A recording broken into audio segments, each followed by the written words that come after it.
Hello, beautiful unicorns. Yana Kasperczak coming to you live from Marmora and Lake as your certified professional performance and spiritual awakening core energy coach. It has been my soul's purpose to help women, to help you get your shit together so you can break free from the mental prison that you find yourself in and build a life and a business that you're not only proud of, but actually excited to wake up to every single day, as you once did when you were a child, when you would wake up first thing in the morning so early and be in awe and in love with life and be so curious and couldn't wait to get your day started, even though all your parents want to do is sleep a little bit more and tell you to go to bed, and you're like, no, I want to run around and play.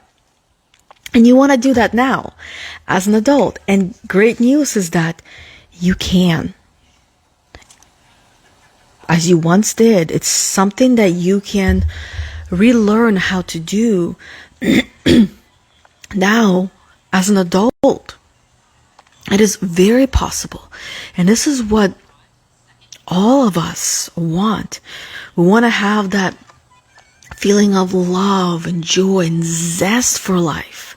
And the way that you have it is you need to figure out, what are you living for? What kind of life do you want to live? What kind of life do you want to lead? Figure out what you want from yourself and from your life. And today, one of the things that I want to talk about is, the topic for today is turning worry into a powerful tool. Many of you, if all of us, were taught to believe that worry is a negative emotion. It is something to avoid. It is something not to do. It is the plague. But it is not. It can actually be transformed when you use it in the right way into a very powerful tool for personal growth and for achievements, for you reaching your goals, for you reaching your dreams. Because if you look at worry at its core and understand what kind of a tool worrying is, it can transform your whole entire life. And it's going to take a little bit of practice and a little bit of remembering, because all of us will forget things. And how many times do we need to forget something before we fully and truly remember it and understand it? Sometimes, a lot of times, we have a lot of these aha moments, realizations, and then we'll forget them. And then we try to remember them and they come back in a different way. Sometimes we even worry about forgetting things. But that comes from a place of not believing that you are actually able to remember everything, and that believing that you have an amazing memory.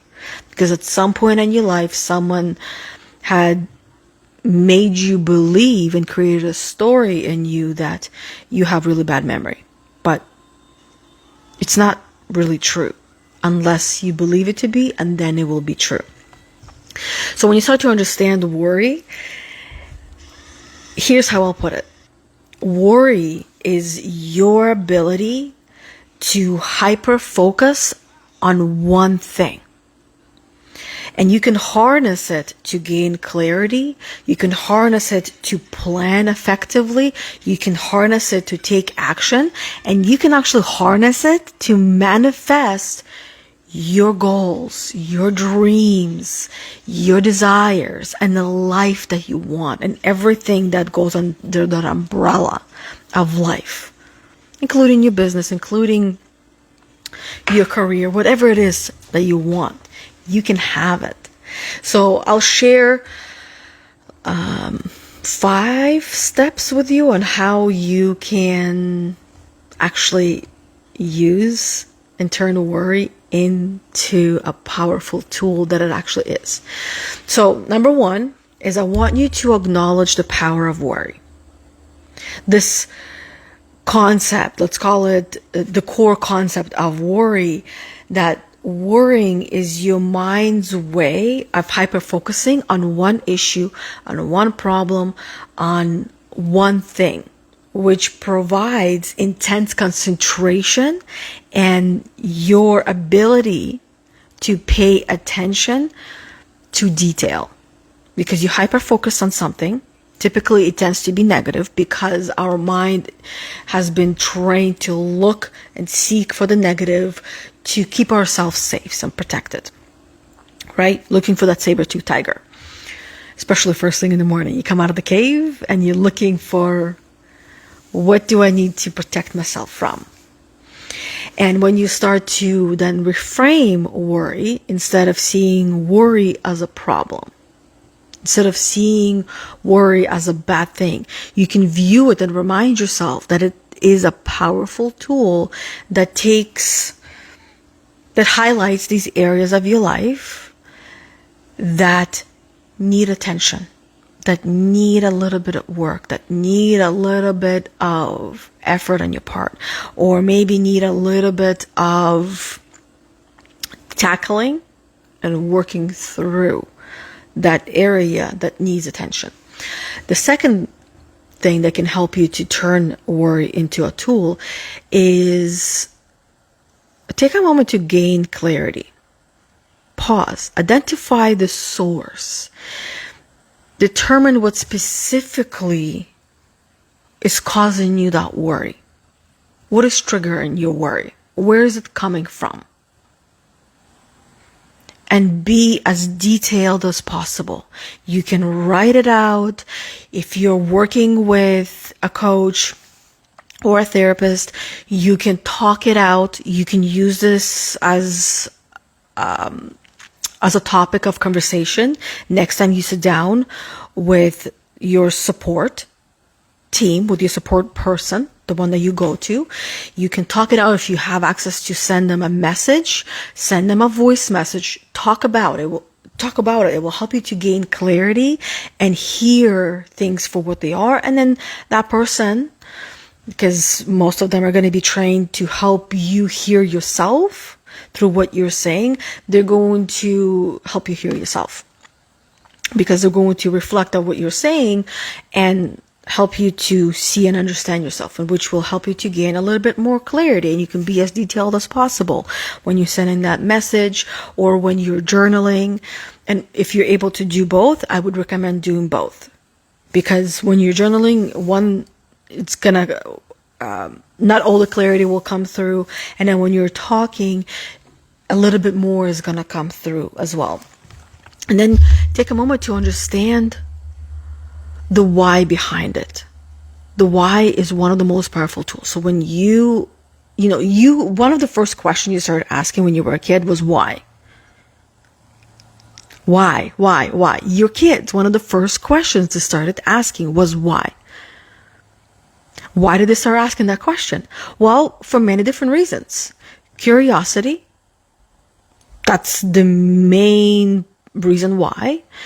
And the second reason is because it's the simplest and the easiest question to ask. It's one word, and it opens, some would say, a can of worms, that the answer could be unlimited. It's one of the most powerful open-ended questions that just consists of one word. And you ask yourself that question, but because you have been taught to stop asking that question, it's so annoying, I don't want to answer that because I don't know how to answer it for you. It can go in either direction. Now it's your time to relearn how to not only ask that question, but to answer it for yourself. Answer that question. Why? Ask yourself why this issue is worrying you. Why is it coming up for you? Why is it triggering you? What are the underlying fears or worries or concerns that are coming up for you with this worry, with this trigger that you're going through? So for example, if you're worried about your upcoming live video that you're doing, Because I know some of you are starting to grow your business and you're starting to put yourself out there, or maybe you're about to make a post that you normally wouldn't, and you're opening yourself up and you're sharing about yourself in your personal life in a public view, and you're feeling worried about it. Identify the specific aspect that concerns you. The lack of preparation, maybe. The fear of the public speaking or the public hearing you and seeing you for who you truly are. That fear of judgment or potential maybe technical issues that are going to come up. Identify what exactly is worrying you. Sometimes it could be just one thing, but more often than not, it's going to be quite a few things. Make that list. Write these things out, right? And then you can go into the next step, which you can plan effectively. Break down the issue. Divide the worry into manageable parts. This makes it easier to address each component that you're worried about just a little bit more. And then for each one, what you're going to do is you're going to set goals. You're going to get very clear and you're going to set goals for each of these worries that you have. Use your worry to set clear and actionable goals that will help you alleviate your concerns, right? So when we're talking about you doing a live video, essentially doing a presentation or making a post, another form of presentation, your goals might include creating a strong outline and practicing your delivery. And checking all of the technical equipments to make sure that they're going to be working. You can do a test run. I'm not sure if this is available anymore, but for example, for live videos, back when I started doing live videos, I was able to do a live video which was done privately and not public. So you can do a test run like that. Like I said, I don't know if it's available. You can test it out. And if this is something that you're practicing, practice doing that.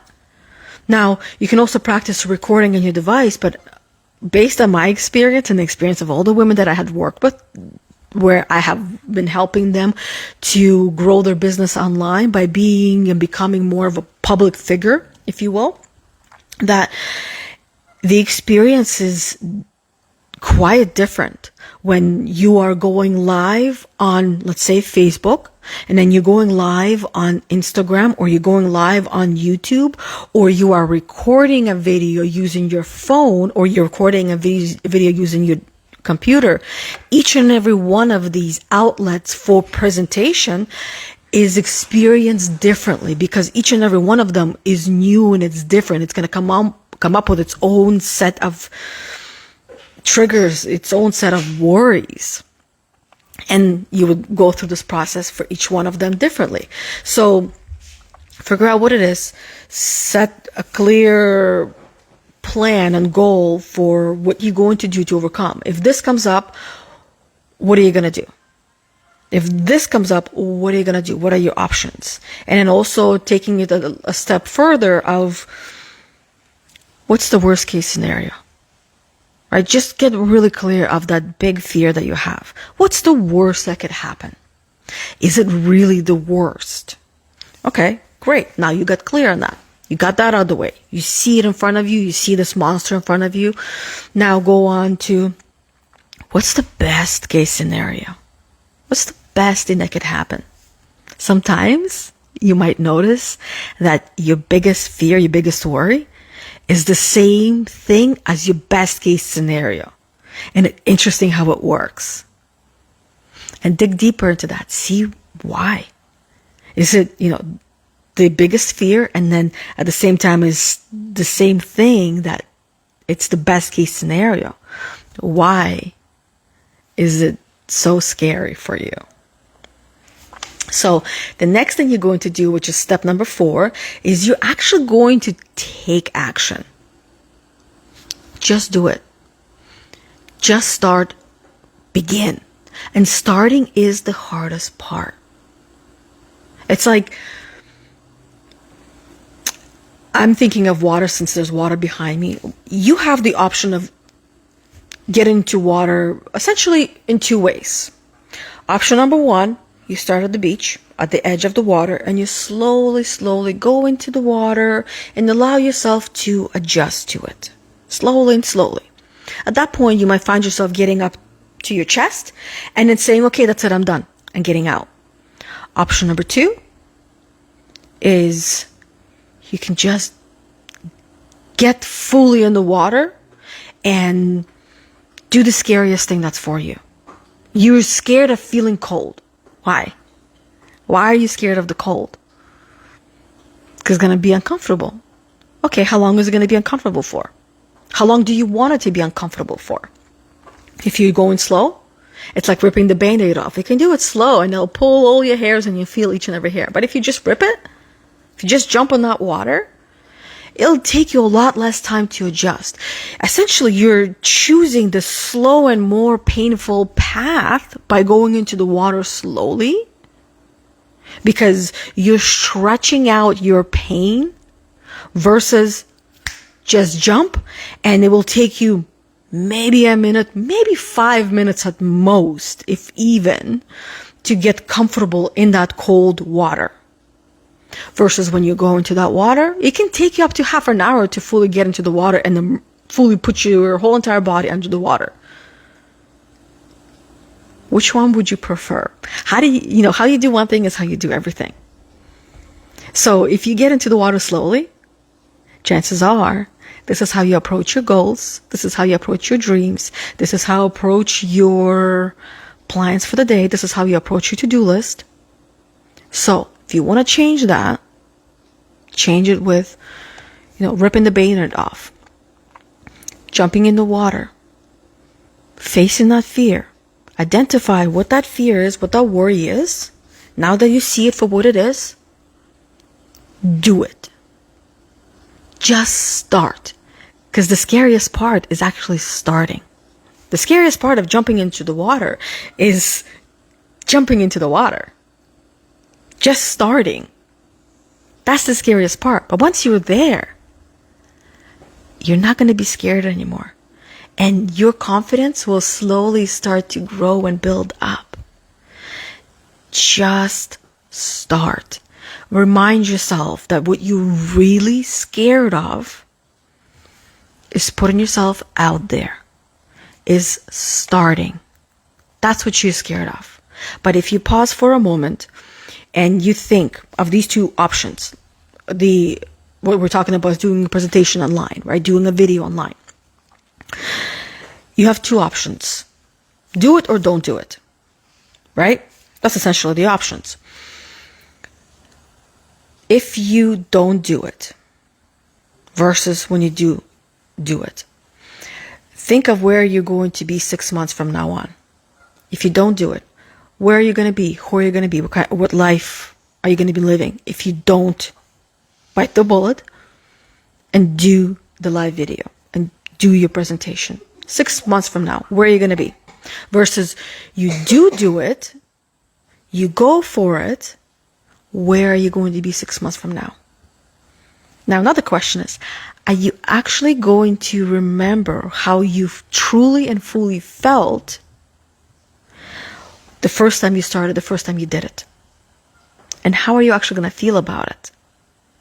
Versus you stretching it out and then finally starting at some later point and hiding yourself, essentially also from yourself. So take action means you gotta have some kind of a strategy where you're gonna start step by step and plan to address each and every part of the worry that you have listed, that you have become very clear about.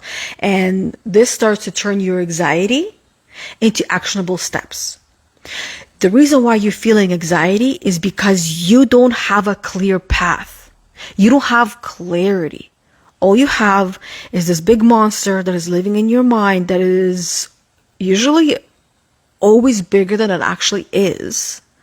That you believe that something that you want to do is going to take you 3 months to do. Let's say that you believe that it will take you 3 months to be fully comfortable to be on camera. Now, is it the truth, or is it something that your mind is telling you? Only you can find out. Only you can find out. I'll tell you that it didn't take me 3 months to be fully comfortable on camera, because I did it every day, every day, every day. And after a month of doing it every day, I was quite comfortable on camera. But month after that, I became even more comfortable on camera. Month after that, I became even more comfortable. And you know what?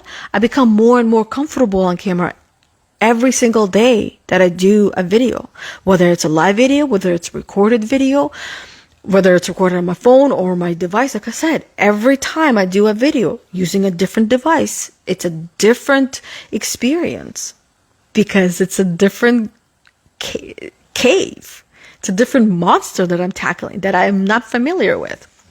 So you're going to turn your anxiety into actionable steps, because you're going to get clear on your worries, and then you're going to follow through on your plan, using your hyper focus to stay committed and see it through.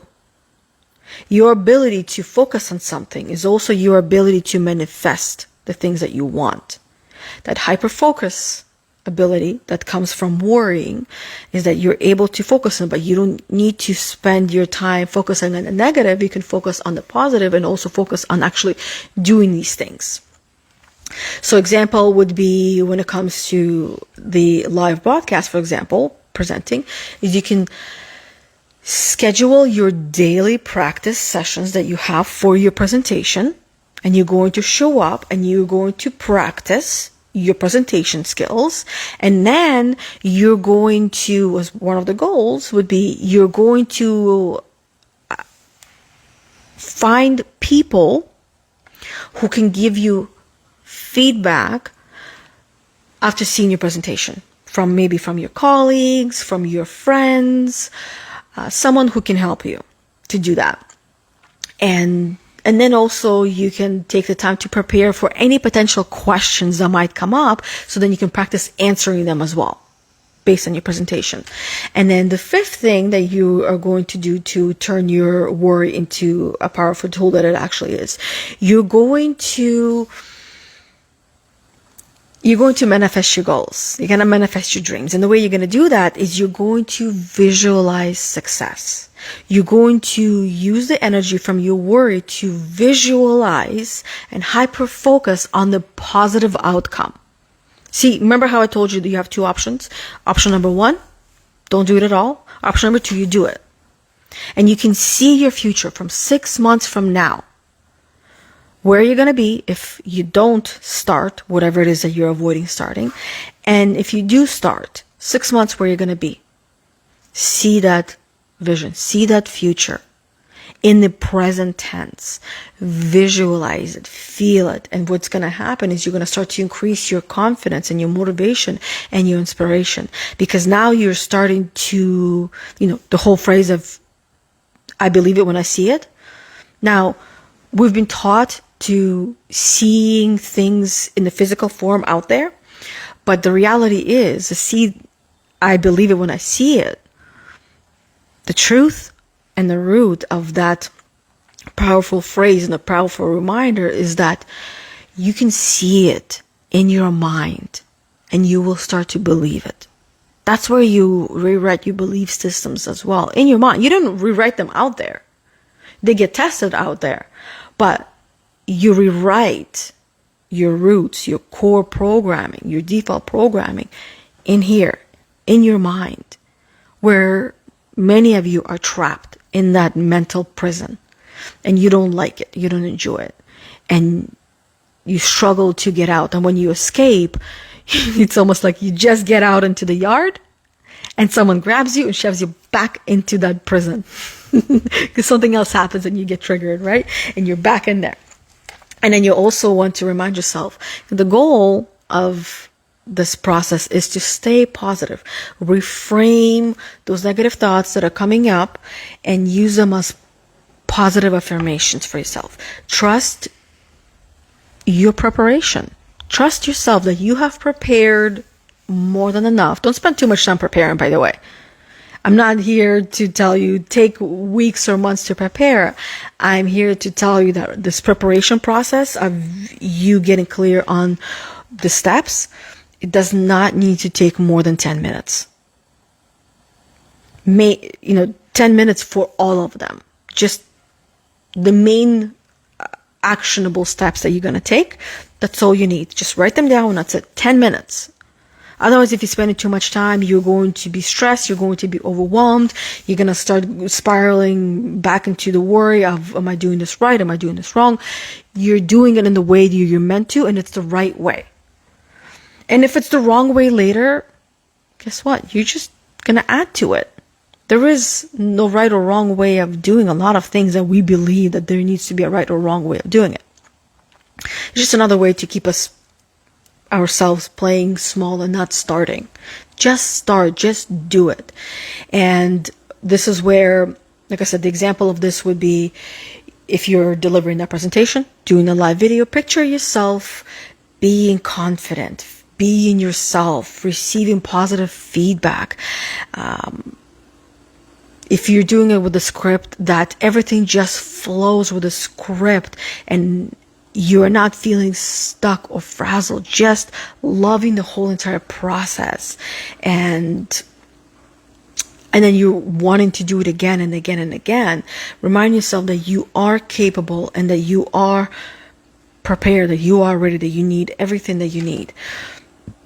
So that's all I would share for today with each and every one of you. You can also, some of the steps that you can take that can help you through this process is you can meditate, you can do some breath work, and it's not as complicated as the mind makes it out to be. Meditation does not need to be anything fancy. It can just be you even visualizing. That's a meditation right there. It can be just you not thinking of anything at all and just being with yourself. It can be just breathing. That's a meditation practice as well. And mindfulness is you just being aware of the present moment of what you're doing right now. When you are going through that list and you're trying to get clear on the next steps, where you can find yourself is spinning out and going way too far into the future. Mindfulness means reel yourself back, right? With my coach, we use the analogy of me being the kite, and then she is the one that's holding the kite and reeling me back. Sometimes we all need that. So think of yourself as that kite and you're reeling yourself back to, no, I'm just focusing right now and I'm going to write 1 to 3 things of the next actionable steps that I want to take, and I'm going to take them. I'm going to do them. If the more you put on your list, the less likely you're even start, because you might find yourself in a place of not knowing where to start.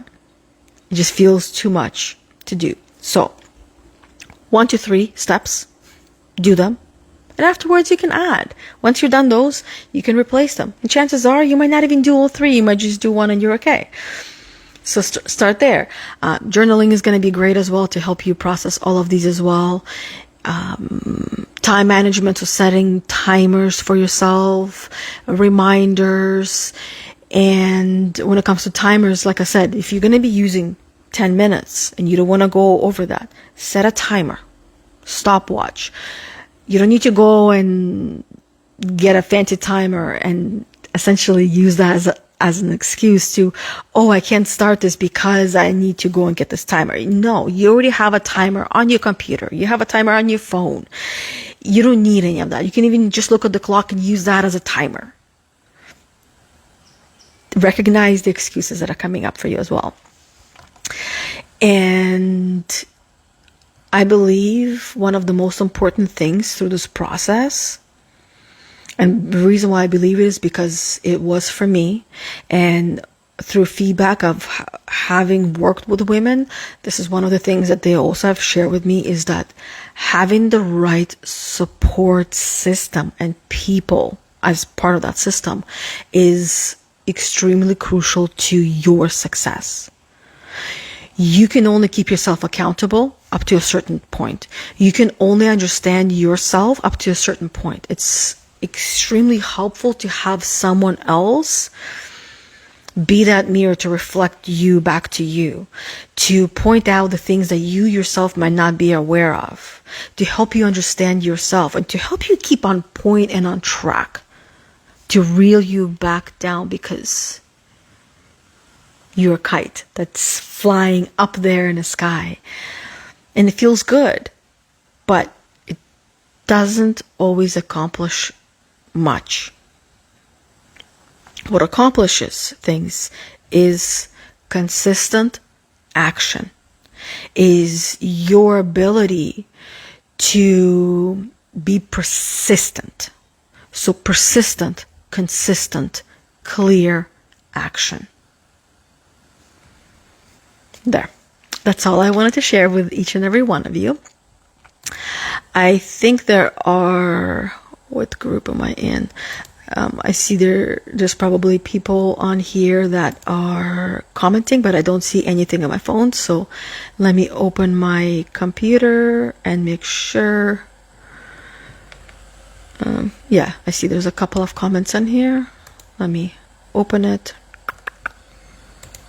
Okay. Rebecca says, it used to take my uncle 30 minutes to get in the pool, inch by inch. He's 6.5.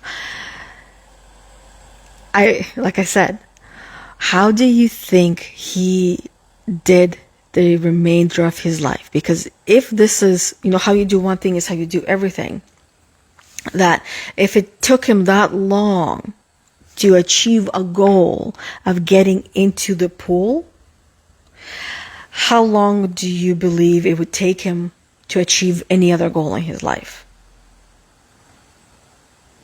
And it's not a bad thing.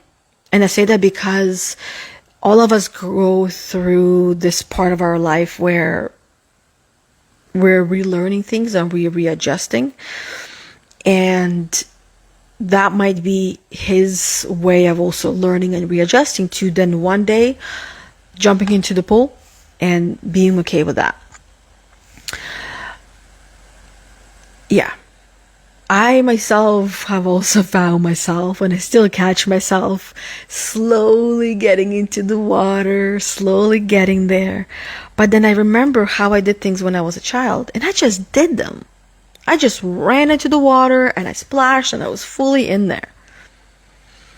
But now, as an adult, there's some unrealistic fear that is built around it, as if I'm going to die from the cold. It's unrealistic because I'm not going to die from that cold. It's not, what is it called? It's not completely frozen. There's no ice in there. But that's a fear. Whether it's realistic or not, it's still there. And now, we have a dock here, and I would run or go to the edge and jump. Another fear is, for us women, I don't want to get my hair wet. I don't want to get it dirty because I don't want to wash it after, which is, of course, realistic. And this is where I don't necessarily have to get my whole entire body wet, including my face and head. But I can get into the water, fully immersed up until where I'm going to stay. And that's what I do instead of walking slowly and torturing myself. But also recognize, like I said, how you do one thing is how you do everything. And that's how I was approaching life. That's how I was approaching my goals. And everything that I did was slow and steady. And yeah, slow and steady wins the race. But what is my limit or definition of slow? How slow is too slow? Figuring that out for yourself. Rebecca says, I think it's essential to make sure we are being authentic when we are on camera. 100%. But initially you start being on camera, and this is for everyone, that it's going to take you time to figure yourself out, who you are, who you truly are. And camera is one of the greatest and most powerful ways to figure that out. And it's going to take time. But you will notice that, one of these days that you're going to show up as yourself, and you're going to talk as yourself. And essentially it will be a little different depending on the topic. Like, I am myself, but I don't necessarily go and start and have these conversations with people, because when I have a conversation with people, it's an actual conversation where you talk, I talk. And most of the time in the coaching sessions, as some of you might have noticed already, is that I don't do very much talking. You do all the talking, not me. So on the video, this is me talking.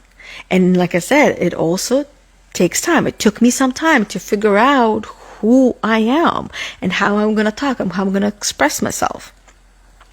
And doing it with little to no prompts.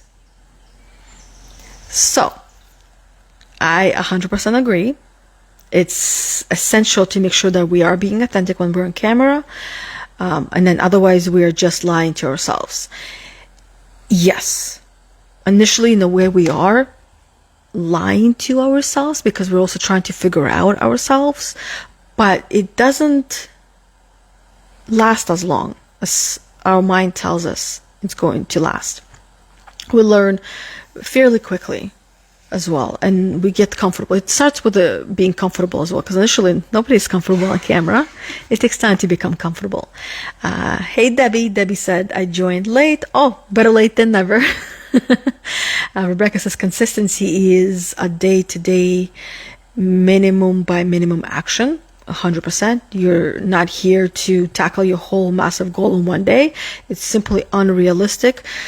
And being realistic with our goals and what am I going to do today is actually important. I used to rewrite all of my goals, all my plans in one day, and I actually wouldn't even look at them, because I knew there's no way I could achieve them. So why even bother looking at them when I can't do them, when I can't achieve them?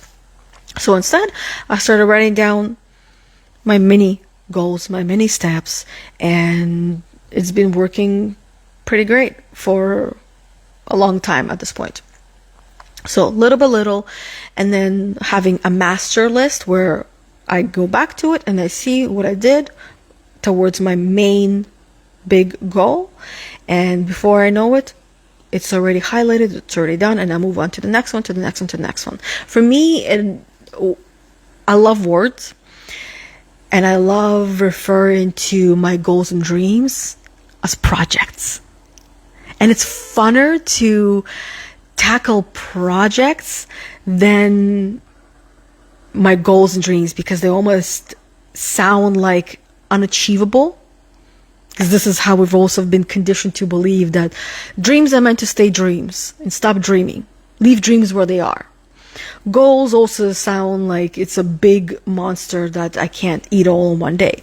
So, but a project, we've all done projects through school. None of us had the goal, and this is what the goal is, for you to create a project for the class and present it to the whole entire class. We had projects, so this becomes something more familiar to us in a more easier and attainable way. So use the language that helps you to feel supported and less likely to make you not want to do and try. And that's something that you can do through understanding yourself and what works for you, what doesn't work. Then Rebecca says, for me, it's a struggle, being consistent day to day, minute by minute, because it's a habit. And a habit that you once had, but then got distracted by life, as all of us do. Now you just need to get back into that habit, but not the same way. Readjust it, because you're not the same person. Readjust it to the habit that actually you want and makes sense to you now, that feels right and authentic to you. Debbie says, I jump in the deep end. Awesome.